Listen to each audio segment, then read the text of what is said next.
Debate में आपका स्वागत है। आज हम नेट ज़ीरो लक्ष्यों को हासिल करने की दिशा में जो नीतियां अपनाई जा रही हैं, उन पर विमर्श कर रहे हैं।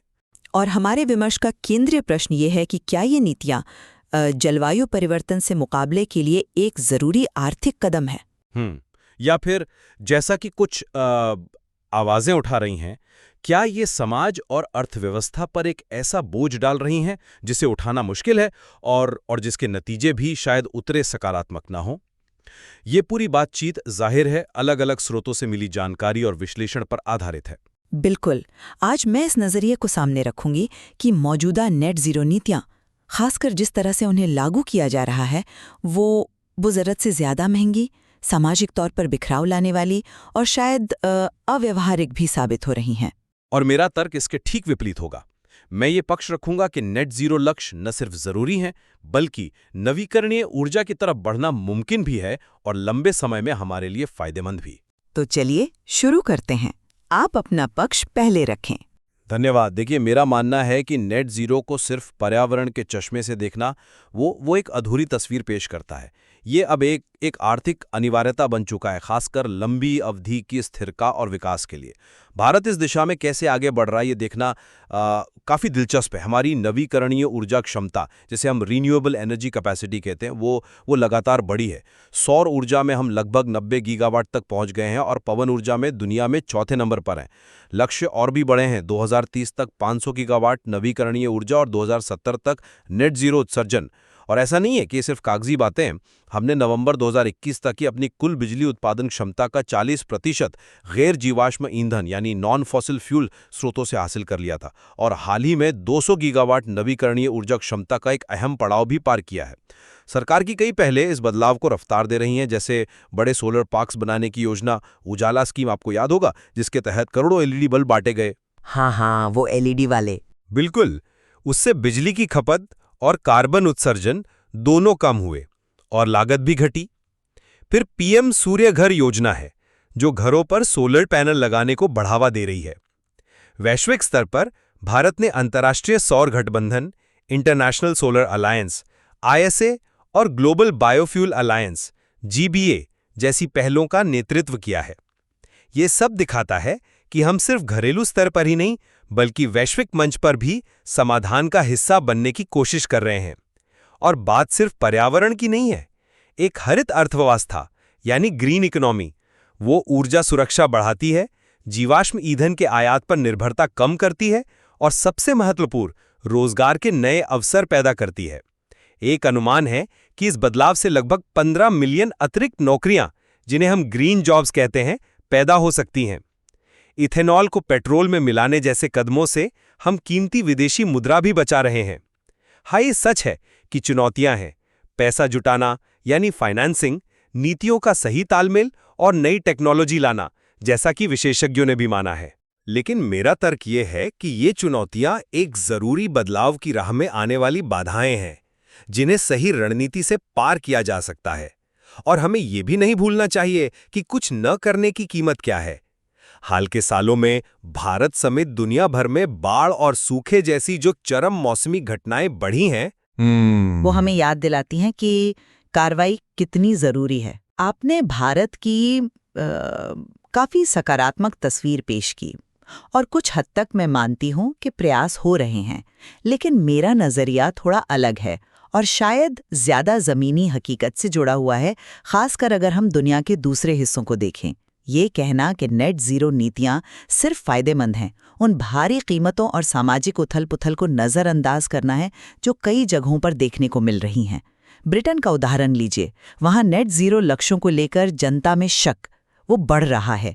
हाल के सर्वे बताते हैं कि लोग अब इसकी कीमत चुकाने को तैयार नहीं हैं। केवल 16% लोग मानते हैं कि उन्हें ज़्यादा बिजली बिल देना चाहिए और सिर्फ 20% ज़्यादा टैक्स देने को राज़ी हैं। इससे भी ज्यादा चिंता की बात यह है कि लगभग 1/4 25% लोग सोचते हैं कि जलवायु परिवर्तन के खतरों को बढ़ा चढ़ाकर पेश किया जा रहा है। ये सिर्फ भावनाएं नहीं हैं, इसके पीछे ठोस आर्थिक कारण हैं। ब्रिटेन में पवन ऊर्जा पर दी जाने वाली सब्सिडी बहुत ज्यादा है, ऊर्जा बिल आसमान छू रहे हैं और टैक्स का बोझ बढ़ रहा है। इसका असर निवेश पर भी पड़ा है। एक बड़े उद्योगपति जिम रैटक्लिफ ने हाल ही में ब्रिटेन से अपना 3 बिलियन पाउंड का निवेश वापस खींच लिया, जिसका एक कारण ऊर्जा लागत और नीतियां बताई गईं। और एक और पहलू है जिस पर कम ध्यान दिया जाता है। हरित तकनीक, इलेक्ट्रिक गाड़ियां, बैटरीज, इन सब के लिए हम चीन पर कितने निर्भर होते जा रहे हैं। ये एक नई तरह की रणनीतिक निर्भरता पैदा कर रहा है। लेकिन आर्थिक लागत से भी ज्यादा चिंताजनक हैं सामाजिक प्रभाव। ऑस्ट्रेलिया में VNI वेस्ट प्रोजेक्ट को देखिए। ये विक्टोरिया और न्यू साउथ वेल्स को जोड़ने वाली एक विशाल हाई वोल्टेज ट्रांसमिशन लाइन परियोजना है, जो नवीकरणीय ऊर्जा को ग्रिड तक पहुंचाने के लिए जरूरी बताई जा रही है। लेकिन वहां क्या हो रहा है? स्थानीय समुदायों से ढंग से सलाह मशवरा नहीं किया गया, लोगों के संपत्ति के अधिकार छीने जा रहे हैं, जमीन की कीमतें आप सोचिए 50% तक गिर गई हैं। 50%? क्या ये वाकई सच है? जी हाँ, रिपोर्ट तो यही कहती हैं। किसान परेशान हैं, उन्हें खेती के लिए परमिट लेने में दिक्कत आ रही है, बीमा महंगा हो गया है और इन विशाल टावरों से जुड़े जैव सुरक्षा, बायोसिक्योरिटी के खतरे भी हैं। समुदायों में फूट पड़ गई है, लोगों का मानसिक स्वास्थ्य बुरी तरह प्रभावित हुआ है। तनाव, चिंता, यहाँ तक कि कुछ लोगों में खुद को नुकसान पहुंचाने के विचार भी सामने आए हैं। और आग लगने की स्थिति में क्या होगा? स्थानीय fire brigade, country fire authority CFA का कहना है कि इन बड़े टावरों के आसपास आग बुझाना बहुत मुश्किल या शायद नामुमकिन हो सकता है। ब्रिटेन में भी ऊर्जा सुरक्षा को लेकर गंभीर चिंताएं हैं। पुराने गैस और परमाणु बिजली घर बंद हो रहे हैं, लेकिन नवीनीकरणीय ऊर्जा अपनी प्रकृति के कारण लगातार बिजली नहीं दे सकती, वो जो इंटरमिटेंसी वाली बात है। तो बैकअप चाहिए, लेकिन नई गैस टर्बाइनें लगाने में 8 साल तक लग सकते हैं। क्या तब तक ब्लैकआउट का खतरा मोल लिया जा सकता है? कुछ तो कोयले पर वापस जाने की बात भी कर रहे हैं, जो अपने आप में एक विडंबना है। इसीलिए कई लोग अब नेट जीरो को सिर्फ एक नारा या यहाँ तक कि एक घोटाला मानने लगे हैं, जो ज़मीनी हकीकत से कोसों दूर है। और जब हम देखते हैं कि विकसित और विकासशील देशों के बीच इस बदलाव का बोझ कौन उठाए, इस पर COP29 जैसी बैठकों में बहस होती है, तो यह सवाल और गहरा हो जाता है कि क्या ये बोझ सही तरीके से बांटा जा रहा है। आपने कई महत्वपूर्ण चिंताएं उठाई हैं, खासकर लागत और सामाजिक प्रभावों को लेकर। मैं इन चुनौतियों को सिरे से खारिज नहीं कर रहा, लेकिन क्या हमें सिर्फ तात्कालिक लागत पर ही ध्यान देना चाहिए या फिर लंबी अवधि के फायदों और न करने की लागत पर भी? आपने ब्रिटेन की पवन सब्सिडी और ऊर्जा बिलों का जिक्र किया, पर क्या यह हमेशा ऐसा ही रहेगा? भारत में हमने उजाला योजना का उदाहरण देखा।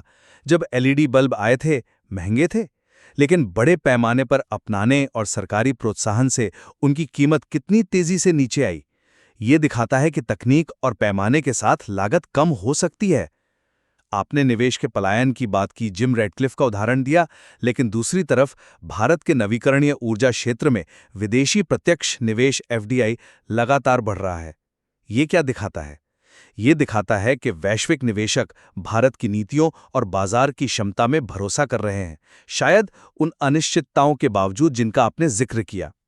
जहां तक सामर्थ्य का सवाल है, हाँ, ये एक बड़ा मुद्दा है। आपने भारत के उर्वरक क्षेत्र में ग्रीन अमोनिया की चुनौती का सही उल्लेख किया।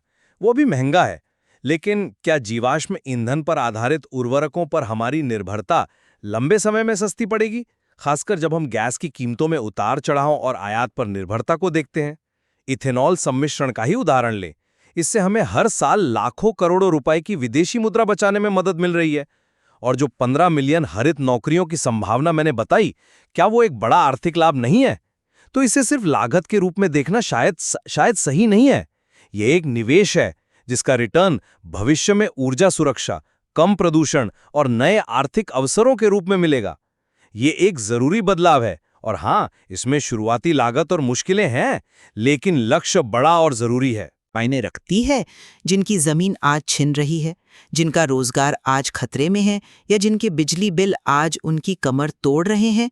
आपने भारत में FDI की बात की, ठीक है, लेकिन क्या वो FDI ऑस्ट्रेलिया के उस किसान के आंसू पहुंच सकता है जिसकी जमीन की कीमत VNI वेस्ट प्रोजेक्ट की वजह से आधी रह गई? देखिए, ये भावनात्मक तर्क है। नहीं, ये भावनात्मक नहीं, ये मानवीय तर्क है। क्या वो FDI उन समुदायों के मानसिक स्वास्थ्य की भरपाई कर सकता है जो इस विकास के नाम पर बट गए हैं? ये सिर्फ शुरुआती मुश्किलें नहीं हैं, ये लोगों की जिंदगी पर पड़ने वाले वास्तविक और अक्सर स्थायी प्रभाव हैं। आपने ग्रीन अमोनिया का जिक्र किया। ये सिर्फ उर्वरक क्षेत्र की बात नहीं है। स्टील, सीमेंट, ट्रांसपोर्ट, इन सभी क्षेत्रों में डीकार्बनाइजेशन की लागत बहुत बहुत ज्यादा है। ब्रिटेन में नेट जीरो नीतियों के कारण ऊर्जा की कीमतें इतनी बढ़ गई हैं कि वहाँ एनर्जी पॉवर्टी यानी ऊर्जा गरीबी एक बड़ी समस्या बन गई है। लोग अपने घरों को गर्म रखने या बिजली का बिल भरने में संघर्ष कर रहे हैं। क्या ये सिर्फ एक प्रबंधनीय बाधा है या ये एक संकेत है कि नीतियां जमीनी हकीकत से कट गई हैं? कुछ अर्थशास्त्री तो यहाँ तक कह रहे हैं कि नेट जीरो का मौजूदा रास्ता कई देशों को आर्थिक रूप से कमजोर कर सकता है। तो क्या हम भविष्य के अनुमानित लाभों के लिए वर्तमान की इन गंभीर आर्थिक और सामाजिक तकलीफों को नजरअंदाज कर सकते हैं? मुझे लगता है ये संतुलन बहुत बुरी तरह से बिगड़ा हुआ है और हम शायद फायदों से ज्यादा नुकसान कर रहे हैं, कम से कम मौजूदा तरीके से। देखिए, संतुलन साधना ही सबसे बड़ी चुनौती है, इस बात से मैं इनकार नहीं करूंगा। और ऑस्ट्रेलिया के वीएनई वेस्ट जैसे मामले वाकई चिंताजनक हैं।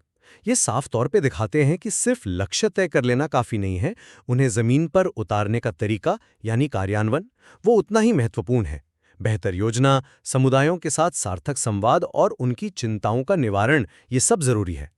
लेकिन क्या इसका मतलब ये है कि हम लक्ष्य ही छोड़ दें? मैं फिर वही सवाल पूछूंगा, कुछ ना करने का विकल्प क्या है? आपने ब्रिटेन में ऊर्जा गरीबी की बात की, जो एक वास्तविक समस्या है। लेकिन भारत में हमने हाल के सालों में जिन विनाशकारी बाढ़ और हीट वेव्स का सामना किया है, उनकी सामाजिक और आर्थिक लागत क्या कम है? कितने लोगों के घर उजड़े, कितनी फसलें बर्बाद हुईं, कितने लोगों की जानें गईं? क्या वो लागत स्वीकार्य है?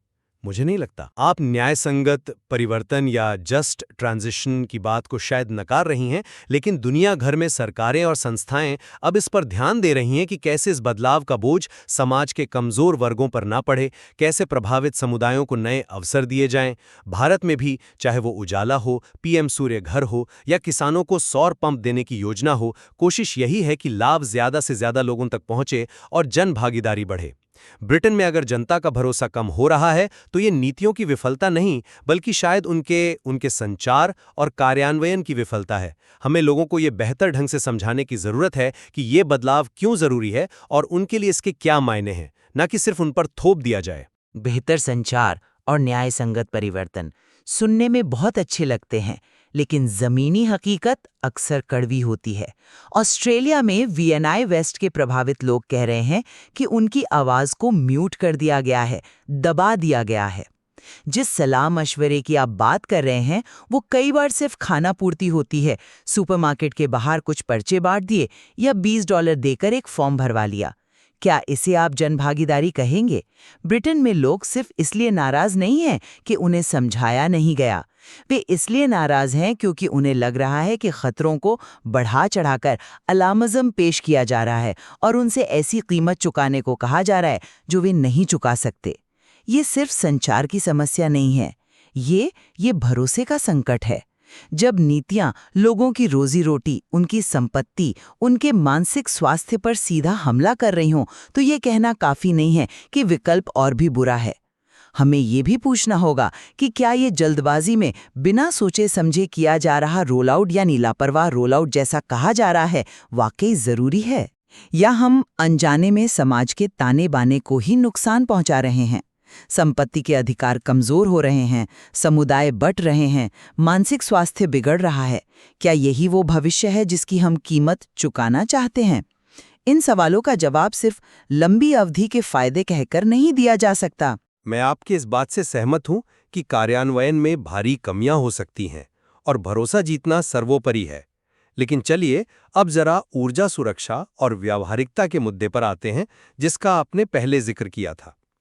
आपने ब्रिटेन में पुराने बिजली संयंत्रों के बंद होने और नवीकरणीय ऊर्जा की आंतरायिकता यानी रुक कर बिजली देने की प्रकृति से जुड़े खतरों की बात की। ये वास्तविक चिंताएं हैं। लेकिन क्या जीवाश्म ईंधन पर हमारी मौजूदा निर्भरता ज्यादा सुरक्षित है? जरा सोचिए, कोयले, तेल और गैस की कीमतों में कितना उतार चढ़ाव आता है और हम इनकी आपूर्ति के लिए दूसरे देशों पर कितने निर्भर हैं। क्या ये ऊर्जा सुरक्षा है? भारत का नजरिया इससे अलग है। हम ऊर्जा स्वतंत्रता हासिल करने की कोशिश कर रहे हैं। कैसे?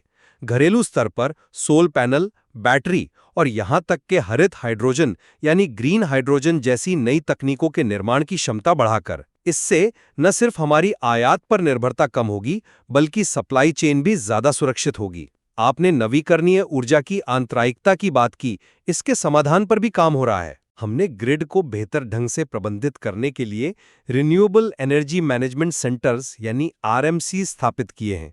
बैटरी स्टोरेज तकनीक सस्ती हो रही है और जैसा कि भारतीय विशेषज्ञों ने भी रेखांकित किया है, परमाणु ऊर्जा और हरित हाइड्रोजन भविष्य के ऊर्जा मिश्रण का अहम हिस्सा हो सकते हैं।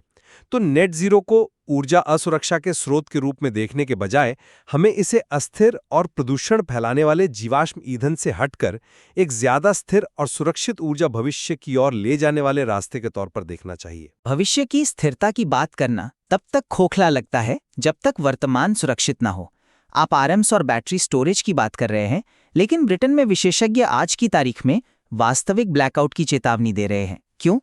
क्योंकि भरोसेमंद पुराने प्लांट बंद हो रहे हैं और आपकी ये भविष्य की तकनीकें अभी उस पैमाने पर तैयार नहीं हैं कि उनकी जगह ले सकें। नई गैस टरबाइन लगाने में 8 साल लग सकते हैं। क्या ये व्यवहारिक समय सीमा है जब आपके पास बैकअप न हो? आपने ऊर्जा स्वतंत्रता की बात की, लेकिन हकीकत ये है कि हम सौर पैनल, बैटरी, इलेक्ट्रिक गाड़ियों के लिए चीन पर अत्यधिक निर्भर होते जा रहे हैं। क्या ये असली स्वतंत्रता है या सिर्फ एक निर्भरता को दूसरी से बदलना, और वो भी एक ऐसे देश पर निर्भरता जिसके साथ हमारे रणनीतिक मतभेद हैं? व्यवहारिकता का एक और उदाहरण लीजिए। ब्रिटेन में घरों को गर्म रखने के लिए हीट पंप लगाने का लक्ष्य रखा गया है, लेकिन उसे लगाने की रफ्तार बहुत धीमी है क्योंकि ये महंगे हैं और हर घर के लिए उपयुक्त भी नहीं। और पाखंड देखिए, ब्रिटेन अपने यहाँ गैस का उत्पादन बंद कर रहा है, लेकिन विदेश से महंगी गैस आयात कर रहा है। इससे वैश्विक उत्सर्जन कम नहीं हो रहा, बस कहीं और शिफ्ट हो रहा है। तो क्या ये नीतियां वाकई व्यावहारिक हैं, या ये सिर्फ कागज पर अच्छे लगने वाले लक्ष्य हैं जो असल दुनिया में गंभीर जोखिम पैदा कर रहे हैं? हमें इन जमीनी बाधाओं, सुरक्षा जोखिमों और निर्भरता के मुद्दों को बहुत गंभीरता से लेना होगा, न कि सिर्फ भविष्य की तकनीकी उम्मीदों के सहारे बैठे रहना होगा। तो अंत में मेरा पक्ष स्पष्ट है। नेट जीरो महज एक पर्यावरणीय आकांक्षा नहीं है, बल्कि यह हमारे समय की एक आर्थिक, सामाजिक और रणनीतिक आवश्यकता है। भारत ने नवीकरणीय ऊर्जा क्षमता बढ़ाने, ऊर्जा दक्षता में सुधार करने और हरित हाइड्रोजन जैसी भविष्य की तकनीकों में महत्वपूर्ण प्रगति दिखाई है। हाँ, चुनौतियां हैं, वित्त पोषण जुटाना, नीतियों में तालमेल बिठाना, तकनीक को विकसित और सस्ता करना और सबसे जरूरी, समाज को साथ लेकर चलना। लेकिन सरकार की पहलें, बढ़ता हुआ निवेश और लगातार हो रहा नवाचार ये विश्वास दिलाते हैं कि इन बाधाओं को पार किया जा सकता है। जलवायु परिवर्तन के जो स्पष्ट और बढ़ते खतरे हम देख रहे हैं, उन्हें देखते हुए कुछ न करने का विकल्प चुनना कहीं ज्यादा महंगा और विनाशकारी साबित होगा। जरूरत इस बात की है कि हम एक न्याय संगत, सुविचारित और मेरा निष्कर्ष ये है कि नेट जीरो हासिल करने का जो मौजूदा रास्ता कई देश अपना रहे हैं, वो गंभीर सवालों के घेरे में है। ब्रिटेन और ऑस्ट्रेलिया जैसे देशों से मिल रहे सबूत, चाहे वो आसमान छूती लागत हो, जनता का बढ़ता संदेह हो, निवेश का पलायन हो, समुदायों पर पड़ने वाले विनाशकारी सामाजिक और मानसिक प्रभाव हों, या फिर ऊर्जा सुरक्षा से जुड़े वास्तविक खतरे हों, ये सब इशारा करते हैं कि शायद हम एक ऐसे रास्ते पर चल पड़े हैं जो टिकाऊ नहीं है। ये महज एक महंगा और बोझिल सपना बनकर रह सकता है। हमें नीतियों की वास्तविक कीमतों और नतीजों का एक ईमानदार मूल्यांकन करने की सख्त ज़रूरत है, बजाय इसके कि हम सिर्फ आदर्शवादी लक्ष्यों के पीछे भागते रहें। ये सवाल अब भी बना हुआ है कि क्या मौजूदा दृष्टिकोण वाकई हमें एक बेहतर, सुरक्षित और समृद्ध भविष्य की ओर लिए जा रहा है, या सिर्फ हमारे वर्तमान को अनावश्यक रूप से मुश्किल और तनावपूर्ण बना रहा है। इस जरूरी बदलाव की रफ्तार को सामाजिक कीमतों के साथ संतुलित किया जाए और कैसे भविष्य की ऊर्जा जरूरतों को सुरक्षित किया जाए, ये वास्तव में जटिल प्रश्न हैं जिन पर लगातार विचार विमर्श की जरूरत है। बिल्कुल, और इन अलग अलग दृष्टिकोणों और तर्कों को समझने महत्वपूर्ण है, खासकर जब हम उन सबूतों को देखते हैं जो विभिन्न स्रोतों से हमारे सामने आ रहे हैं। उम्मीद है कि श्रोता इन दोनों पक्षों पर विचार करेंगे और अपनी समझ बनाएंगे। इस विषय में निश्चित रूप से और भी बहुत कुछ जानने और तलाशने के लिए है।